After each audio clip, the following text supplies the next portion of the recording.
Nate ngipi kepanggih napa mboten, Pak? Rumiyin ibuke niku sering petuk, kula nggih sering.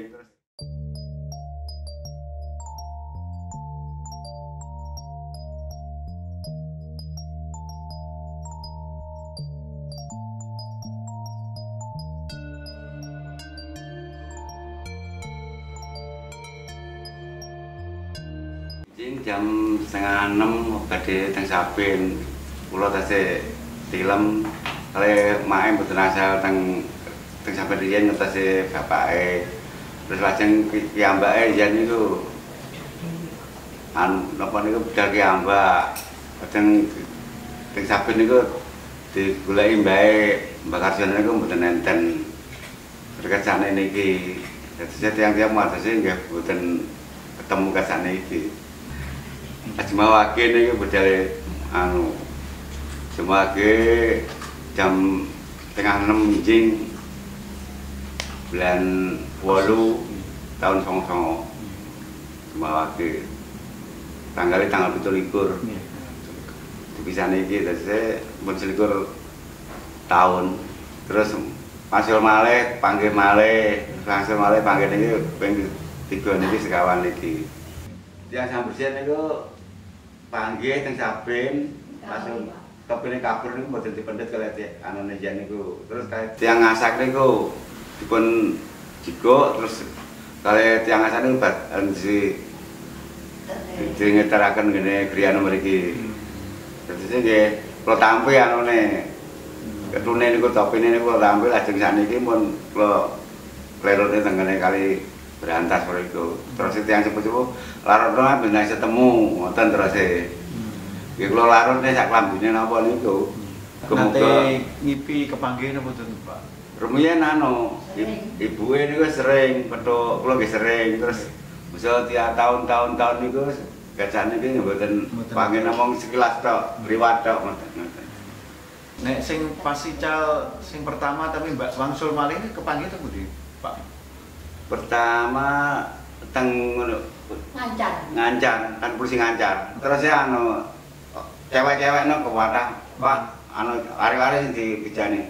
Aku mau ndek acara wayu-ayu cah akeh. Aku ora gelem dibongkorne aku tiba. Terus aku ditulungi karo ibu-ibu.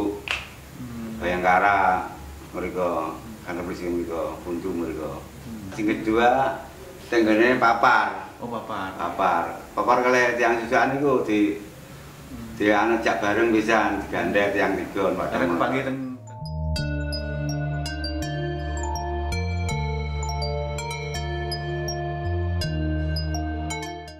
Assalamualaikum warahmatullahi wabarakatuh.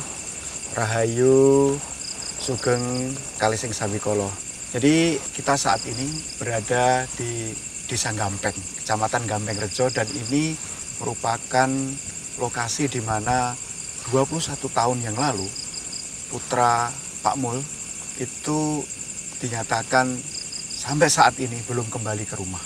Menurut pengakuan dari beberapa orang yang pernah melihat pada waktu itu, putra Pak Mul sempat berjalan melewati sungai ini, namun pada waktu itu ini belum ada jembatannya. Jadi masih seperti jembatan-jembatan dari bambu saja, dan kemudian pada waktu itu juga musim kemarau sekitar bulan Agustus, dan ini sungai adalah kering dan kelihatan dia berjalan ke arah barat, dan sejak itu putra dari Pak Mul tidak pernah kembali sampai sekarang. Nah, disinilah kita akan coba untuk melihat keadaan seperti apa situasi yang ada di sini dan mengapa, apakah putra dari Pak Mul masuk ke dalam ruang dimensi lain yang berada di sini. Karena memang secara kebiasaan sebelum dia hilang sampai saat ini sempat beberapa kali hilang. Dan malam ini saya ditemani oleh Mas Aris ya sebagai rekan saya malam ini untuk melihat situasi yang berada di sekitar sini. Kalau di sini ini memang pas perbatasan antara 3 desa, yaitu Desa Gampeng, kemudian Desa Grompol, dan sebagian masuk ke Desa Turus, dan semuanya berada di wilayah Kecamatan Gampeng Rejo, begitu Mas Aris. Ya. Jadi dulunya itu hilangnya seperti apa, Pak? Jadi kan seperti yang pernah diceritakan oleh Pak Mul ya. Jadi dia pagi itu berangkat untuk ke sawah. Jadi sawahnya tuh nggak jauh dari sini, dari arah sana itu. Nah, kemudian dia sudah sejak pagi berada di sawah dan sekitar agak siang sedikit, mungkin belum terlalu siang, sekitar jam 6:30 sampai jam 7 dia pergi dan ada beberapa orang yang kebetulan berada di sawah, kemudian dia melintasi sungai ini dan menuju ke arah barat. Dan sempat pada waktu itu karena musim kemarau yang anginnya deras gitu, topinya terbawa angin dan jatuh ke sungai ini ya. Tapi dia tidak mengambilnya. Dan dikatakan sama saksi yang pernah melihat dia terakhir melintas ini, dia sempat istilahnya diteriaki supaya mengambil topinya, tapi dia seperti tidak mendengarkan seperti itu. Oh iya Mas Ki, lokasinya tepatnya menghilang itu di mana Pak? Nah, kalau saya coba lihat dari sisi aspek supranatural ya, di depan kita kira-kira 100 meteran lah dari arah kita ini. Nanti kita coba ke sana. Sejak sebelum kita ini berbincang-bincang ini, itu saya melihat sebuah seperti bangunan yang cukup tinggi dengan tembok yang cukup tinggi dan agak memanjang ke arah utara. Itu seperti bangunan kerajaan kah atau? Saya tidak melihat itu seperti kerajaan. Itu hanya seperti bangunan tembok, tapi hanya melihat seperti benteng begitu ya. Ya, seperti benteng. Dan tadi sempat ada dua orang penjaganya ya. Dua orang penjaganya ke sini dan itu sampai sekarang penjaganya masih ada di sini. Dia melihat kita dan beberapa penjaganya tadi sempat untuk berinteraksi dengan kita ya. Ya, kalau wujud dari penjaganya ini cukup unik memang yang saya lihat. Jadi tidak seperti manusia seperti itu, tapi dia berbadan manusia tapi berkepala singa. Kedua-duanya seperti itu. Kedua-duanya seperti itu. Ya, terus kemudian tapi ada yang kayak manusia tapi kayak seperti tidak terlalu jelas gitu. Artinya bentuknya kalau manusia itu tidak terlalu lengkap gitu. Ada bagian tapi tubuhnya agak kecil ya. Nah, dia mengatakan bahwa ya ini namanya Zainuri ya. Zainuri berada di situ masih dalam lingkup ruangan yang ada di tembok itu, di baliknya. Nah, saya melihat di situ tidak hanya yang putranya Pak Mul aja yang ada di situ, ada beberapa orang ya. Saya melihat kalau dari sisi manusia itu selain putranya Pak Mul itu ada dua orang lagi, satu perempuan, kemudian ada satu perempuan, ada beberapa perempuan malah, dan saya melihat anak laki-lakinya itu sekitar 3 ya yang berada di situ. Apakah mungkin Pak lokasi menghilangnya juga di tempat itu? Kemungkinan begitu, karena saya masih bisa merasakan keberadaan putranya Pak Mul ini, yaitu Mas Zainuri itu berada di situ. Ya, dia dilingkupi oleh satu tembok yang cukup tebal dan cukup luas gitu ya, panjang, memanjang ke arah utara. Batasnya berada di jalanan ini sampai ke arah utara sana. Nah, itu seperti tembok. Nah, saya belum melihat sisi dalamnya tembok itu seperti apa. Nah, jadi yang disampaikan oleh penjaga ini bahwa disitulah sebetulnya dia sengaja untuk menangkap orang gitu. Penjaga ini mengatakan bahwa ini sengaja untuk semacam istilahnya dia mengambil orang yang kebetulan yang bisa dia ambil. Nah, seperti itu. Itu tujuannya apa Pak? Nah, itu yang saya belum tahu. Tapi itu seperti mereka ditempatkan di situ, dikasih makan, kemudian ya mereka tidak seperti misalnya dipaksa bekerja atau apa, enggak. Ya tetap aja berada di kayak sebuah lokasi yang luas tapi di balik tembok itu. Saya melihat beberapa anak perempuan di situ, berada di situ. Nah, ini yang saya belum tahu apa maksudnya. Atau kita bisa pindah ke lokasi itu? Baik, mungkin kita akan mendekati lokasinya. Ya, mari kita dekati lokasi dulu ya. Kira-kira di mana Pak? Oh, ini kita sudah berada di istilahnya salah satu sudut tembok ya nih. Ternyata bangunannya tidak, ini ternyata masuk sampai ke sini bangunan itu. Dan ini buah bangunan yang cukup besar gitu.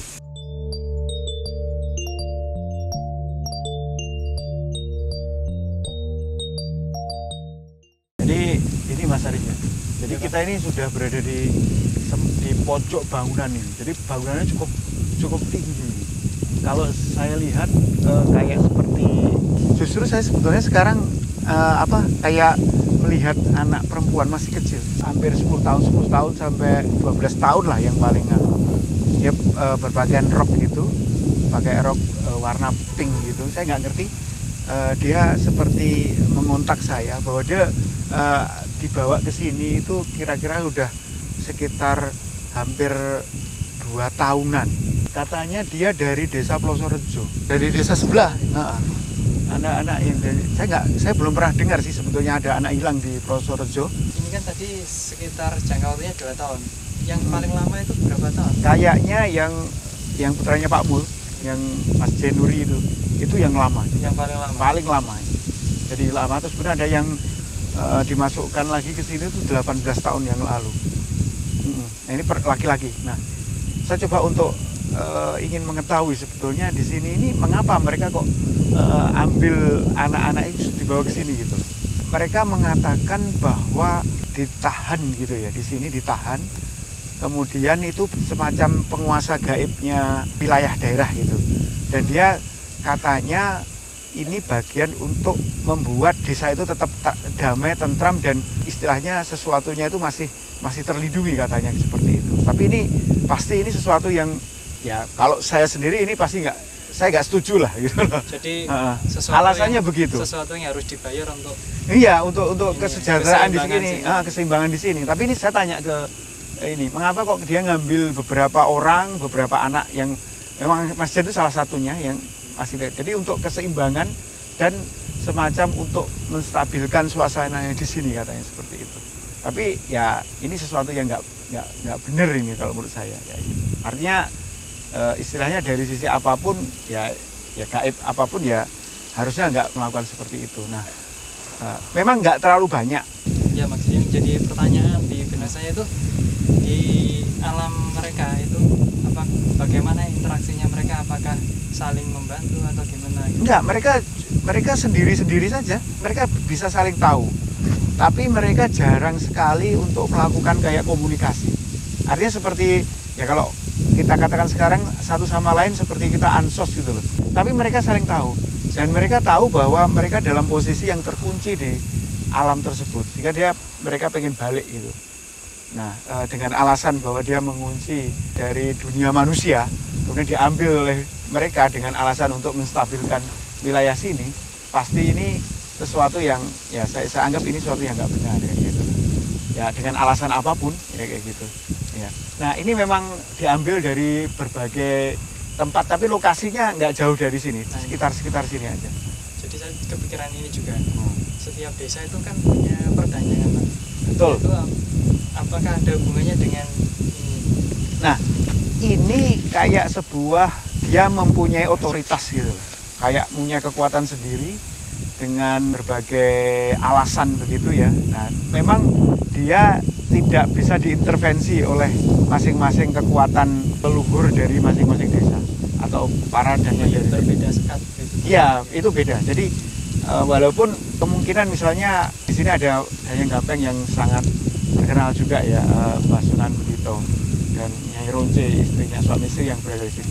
Ini pun nggak mampu untuk melakukan proses negosiasi. Jadi mereka punya otoritas sendiri, kayak kekuatan yang besar gitu, yang dulunya memang berada sejak dulu. Saya nggak tahu apakah dia mengambil dari sisi power manusia itu karena untuk kekuatan dia sendiri untuk eksis dari waktu ke waktu ya, yang sampai mungkin ribuan tahun dan sebagainya, itu yang saya tahu. Kalau saya lihat ini sudah sangat lama sekali, bahkan kalau saya trace ke belakang wilayah ini sebetulnya adalah dulu hutan yang sangat lebat gitu. Nah, karena ini kan termasuk wilayah pinggiran Sungai Berantas sebelah timur ya, walaupun dekat dengan Sungai Berantas, tapi ini bukan wilayah-wilayah yang dulunya sering untuk pendaratan.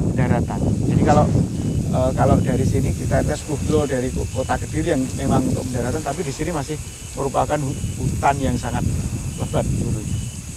Dan itu eksistensi mereka masih sangat kuat sekarang ini. Apakah karena dia mengambil power dari sisi manusia itu sehingga eksistensinya masih kuat?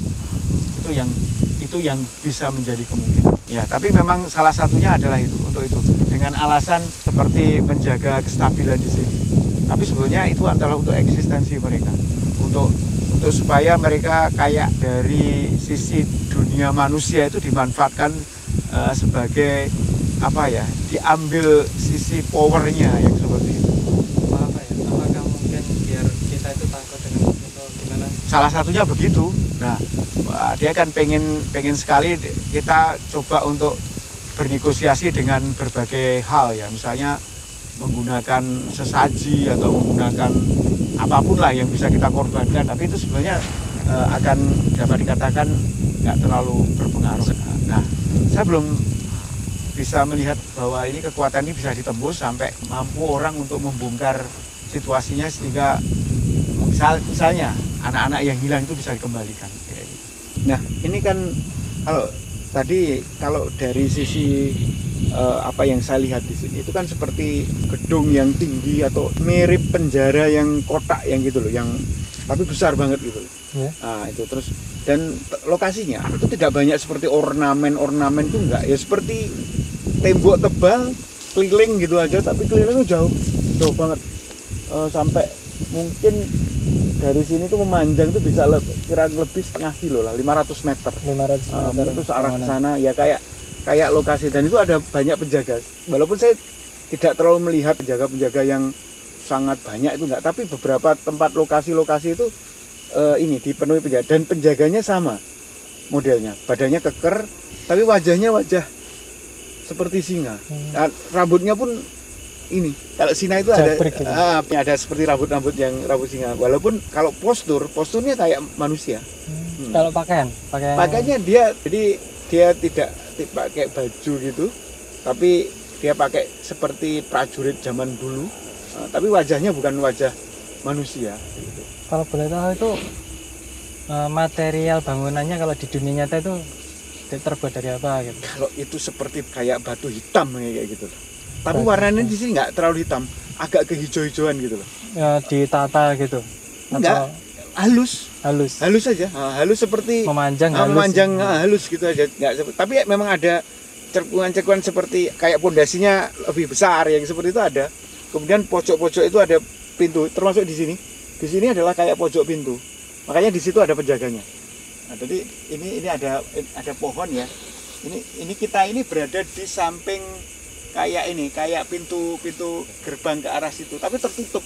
Ini pintunya ada pintu di sini tuh tertutup rapat gitu. Dan sebenarnya nggak banyak penjagaan, dan mereka seperti pede banget bahwa itu tidak akan bisa ditembus ya, seperti itu. Nah ini, berarti kan jenengan cerita di penjara, tapi ada cerita juga kalau korban-korban ini itu pulang, itu gimana Pak? Itu kan gini Mas, jadi kan dalam hal ini ada kekuatan supranatural, itu adalah perbagian ya.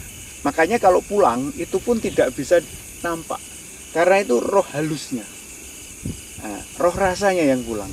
Jadi kalau orang Muslim mengatakan itu ruhul yahdo, jadi roh rasanya yang bisa untuk pergi, tapi jasadnya itu masih berada di sini, sama roh hayatnya. Jadi roh hayatnya itu masih ada. Jadi rata-rata yang berada di sini itu dapat dikatakan mereka itu hidup, karena ruhul hayatnya itu masih ada, jasadnya juga masih ada. Tapi kemudian kalau kelihatan dia pulang, kemudian dia ingin makan, itu adalah sebetulnya ruhul yahdonya atau roh rasanya. Kalau Mas Aris tahu bahwa ruhul yahdo itu seperti Mas Aris mimpi. Jadi iya. posisi Mas Aris tidak berada di posisi di mana di alam mimpi itu ada. Bisa saja seperti Mas Aris mimpi berada di gunung, tetapi sebenarnya secara jasad dan roh hayatnya, karena roh hayatnya masih ada kan, Mas Aris masih bernapas, ya kayak gitu kan. Nah, tapi roh rasanya itu pergi, sehingga pada waktu itu dia bisa melihat sebuah lokasi yang tidak berada di tempat jasadnya itu ada, atau tempat ruhul hayatnya ada. Kalau ruhul hayatnya pergi atau meninggalkan itu dapat dikatakan dia mati. Kalau ruhul hayat itu kembalinya kepada Tuhan ya. Tapi kalau dia ditahan di alam itu ya, makanya dia dalam kisaran ini dapat dikatakan hidup ya. Itu jadi itu pun dalam bahasan sufisme itu banyak disampaikan seperti itu. Jadi semuanya itu apa yang tercap atau yang mungkin orang itu untuk misalnya kalau ada orang yang meninggal kesasar ya kayak gitu ya, dia tidak mendapatkan makam kubur gitu, dia masih bisa mendatangi ini keluarganya dan dia bisa minta makan, dan dia masih selama orang itu masih mempunyai roh rasa, dia masih haus, masih lapar, dan masih bisa merasakan situasi yang berada di dunia ini, yang seperti itu. Nah, rata-rata yang memasuki alam itu masih seperti itu. Makanya di posisi tertentu kalau dia disediakan makanan oleh keluarganya, dia masih bisa memakannya. Tapi itu memakannya dalam posisi yang gaibnya, sari-sarinya. Tapi ya itu tergantung ini aja, kekuatan dia menembus. Kalau dia nggak terlalu kuat ya dia nggak akan bisa menghabiskan makanannya itu secara lebih penuh ya, seperti itu. Makanya seperti yang diceritakan oleh Pak Mul sendiri, itu sudah dilakukan berbagai cara ya. Artinya dengan mendatangkan banyak orang dengan kemampuan-kemampuan khusus, tetapi ya sampai sekarang masih belum ada semacam hasil, karena memang ini sangat sulit untuk ditembus sampai sekarang. Maksudnya ditembus oleh kekuatan siapapun yang ada di dunia ini untuk bernegosiasi sehingga terbukanya pintu ini. Jadi pintunya ini udah jelas, di sini ada pintunya, tapi pintunya itu masih tertutup rapat. Dan itu saya memang di sini tadi belum melihat siapa yang memiliki ini lokasi ini. Yang di sini yang datang rata-rata adalah penjaganya saja. Nah, kalau kita ceritakan banyak sekali yang kekuatan-kekuatan gaib yang sekarang mulai datang ke arah kita ini. Ada apa saja Pak kira-kira? Ya kalau di sini saya melihat ini tidak tahu ini apakah yang Sunan Pendito sendiri, tapi kayaknya saya selama ini kalau ketemu yang Sunan Pendito dalam posisi yang sepuh, tapi ini muda, tapi pakai jubah sorban begitu, wajahnya ganteng, masih muda, itu datang ke kita. Tapi beliaunya mengatakan bahwa beliaunya adalah salah satu penguasa di wilayah sini. Nah itu yang bisa kita ungkap ya dari sebuah peristiwa yang sebetulnya ini sudah berlalu sekitar 21 tahun dan masih menjadi misteri sampai saat ini ya. Dan tentunya di berbagai wilayah atau tempat lain itu masih banyak terjadi, dan kebetulan di wilayah ini Putra Pak Mul belum bisa kembali sampai sekarang, tapi di wilayah lain dan yang pernah saya alami sendiri dalam proses untuk itu pernah bisa balik lagi ke alam dunia ini. Walaupun dia hilang dalam tempo yang paling tidak ada 1 minggu, ada yang 1 minggu, ada yang 2 hari dan sebagainya seperti itu. Tapi ini sudah 21 tahun dan belum bisa kembali seperti itu. Nah, itulah hasil dari kita lakukan sebuah pendeteksian di wilayah ini terhadap kasus Perang Jawa mengatakan kalap atau masuk ke alam lain ya. Dan itu di beberapa tempat juga banyak terjadi ya. Dan ini salah satu peristiwa yang ada. Dan mengapa orang bisa seperti itu? Biasanya karena ada situasi kondisi khusus. Salah satu adalah pada saat pikiran itu lagi dalam kondisi blank atau kondisi kosong, maka hati-hatilah pada saat pikiran itu kosong. Atau pada saat pikiran atau saat emosi kita lagi tinggi, misalnya habis marah atau apa, itu banyak kejadian-kejadian yang diawali oleh karena habis kemarahan, kemudian tanpa sengaja dia diseret ke alam yang seperti itu.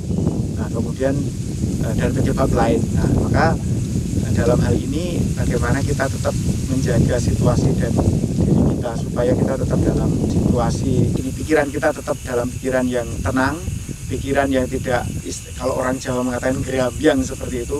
Apalagi kalau kita berada di berbagai wilayah yang kemungkinan itu kita bisa masuk ke alam lain yang seperti itu. Maka kalau seorang muslim biasanya dalam hal ini dimanapun dan kapanpun itu selalu berzikir kepada Allah supaya dia stabil. Artinya walaupun mungkin dia dalam posisi marah ataupun posisi misalnya pikirannya lagi tidak bagus atau galau misalnya seperti itu, dia tetap ingat pada Allah sehingga itu tidak sampai connect dengan frekuensi lain. Baik, sedulur Sinorowedi, ini yang bisa kita sampaikan dalam proses kita coba untuk ungkapkan peristiwa-peristiwa mistis yang pernah terjadi, dan ini adalah real dan banyak terjadi dimanapun. Dan tentunya sedulur Sinorowedi juga ada yang tahu atau mungkin bahkan pernah mengalami situasi seperti ini. Ya, saya kira seperti itu dulu. Terima kasih. Assalamualaikum warahmatullahi wabarakatuh. Rahayu Wilujeng Kalising Sabikolo.